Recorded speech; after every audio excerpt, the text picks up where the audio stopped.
যে বিএনপির মতন একটি দল একটি নির্বাচনই চাইবে, যেই নির্বাচনে মানুষ নিরাপদে স্বাধীনভাবে ভয় ভীতিহীনভাবে ভোট দিতে পারবে।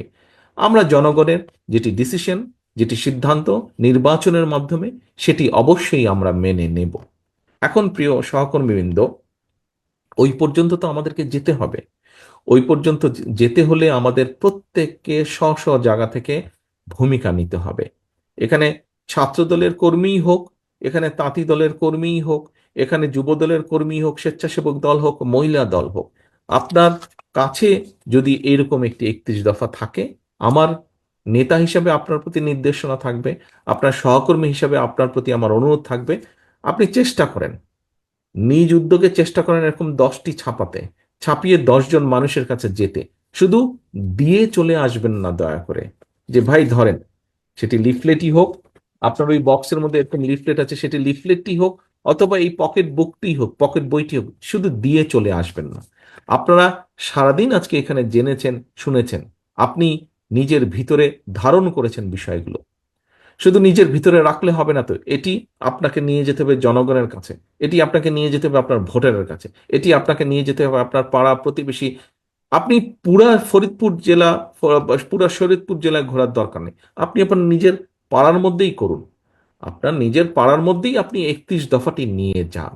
অর্থাৎ আমরা জনগণের জন্য কি করতে চাইছি, দেশের জন্য কি করতে চাইছি, এটি যদি মানুষ না জানে, তাহলে মানুষ আপনাকে কিসের ভিত্তিতে সমর্থন দিবে? হ্যাঁ, বিএনপি ঠিক আছে, একটি বড় দল, শুধু কি সেজন্যই দিবে? প্রিয় সহকর্মীবৃন্দ, মানুষের কিন্তু এখন চিন্তাধারা পাল্টেছে। মানুষের মানুষের মানসিকতা পাল্টেছে। এখন কিন্তু মানুষ জানতে চায়, দেখতে চায় যে আপনি বলছেন আপনি তার জন্য করছেন, তার জন্য আপনি কি করতে চান, কি কি করবেন আপনি, সেটি কিন্তু মানুষ বুঝতে চায়, সেটি মানুষ জানতে চায়। কাজেই আমাদেরকে আমাদের 31 দফার মধ্যে এই কথাগুলোই কম বেশি বলা আছে। আমাদেরকে সেজন্য প্রত্যেকটি শ্রেণী পেশার মানুষের কাছে যেতে হবে।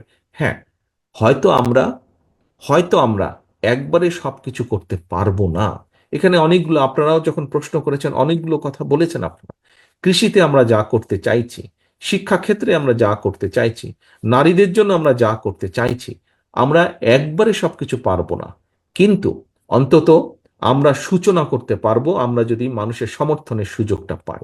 এবং সূচনা যদি আমরা করতে পারি, আমরা সূচনা করব।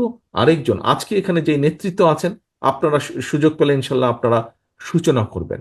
আপনাদের পরবর্তী নেতৃত্ব সেটিকে আগিয়ে নিয়ে যাবে, তার পরবর্তী নেতৃত্ব ইনশাল্লাহ সেটিকে সফলতার পর্যায়ে নিয়ে যাবে।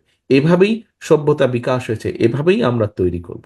প্রিয় সহকর্মীবৃন্দ, সকাল থেকে আপনারা অনেক সময় নিয়েছেন, অনেক সময় দিয়েছেন এখানে আপনারা আজকের এই অনুষ্ঠানটাকে সফল করার জন্য। আসুন আমরা যেটি মূল কথা, সংক্ষিপ্ত কথা, আমরা দেশে একটি জবাবদিহিতার পরিবেশ তৈরি করতে চাইছি। রাজনৈতিক দল হিসাবে আমাদের মূল লক্ষ্য উদ্দেশ্য জবাবদিহিতা। সেটি কি জবাবদিহিতা? শুধু কি প্রধানমন্ত্রী জবাবদিহিতা করবে? শুধু কি মন্ত্রীরা জবাবদিহিতা করবে? শুধু কি এমপিরা জবাবদিহিতা করবে? নো। জবাবদিহিতা প্রতিটি পর্যায়ে থাকতে হবে। ইউনিয়ন পরিষদের মেম্বার যেরকম জবাবদিহিতা করবে, প্রধানমন্ত্রীও জবাবদিহিতা করবে। পৌরসভার চেয়ারম্যান, উপজেলা চেয়ারম্যান যেমন জবাবদিহিতা করবে, মন্ত্রীদেরকেও জবাবদিহিতা করতে হবে। একই সাথে সরকারি বলেন, আধা সরকারি বলেন, প্রত্যেকটি পর্যায়ে যারা আছে প্রত্যেকটি জায়গায় জবাবদিহিতা তৈরি করতে হবে।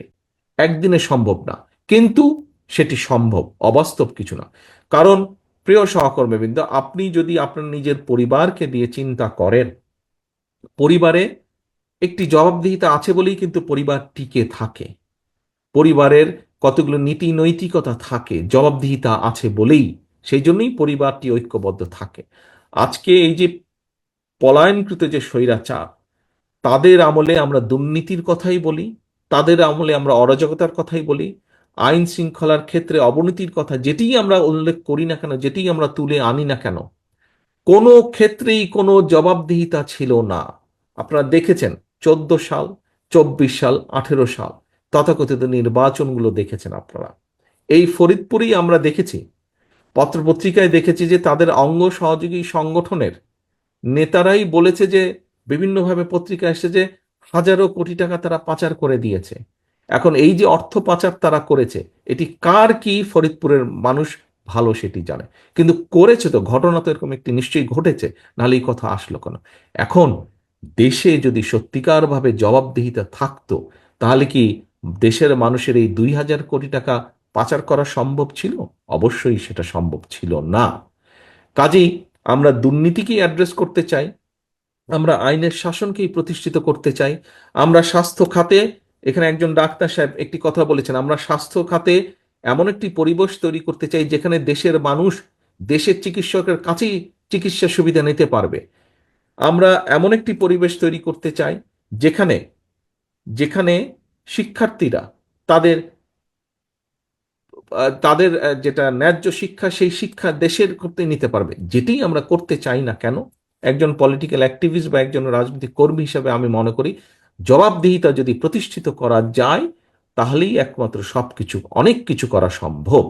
এবং সেই অনেক কিছুর যদি সূচনা করতে হয়, প্রিয় সহকর্মীবৃন্দ, তাহলে আমাদেরকে নিশ্চিত করতে হবে যে দেশে একটি, যেই নির্বাচনের জন্য দেশের মানুষ, যেই জবাবদিহিতা তৈরির জন্য, যেই অধিকার প্রতিষ্ঠিত করার জন্য দেশের মানুষ জীবন দিয়েছে, আমাদের হাজারো নেতাকর্মী শহীদ হয়েছেন, সেই কার্যটি যাতে সম্পন্ন হয়।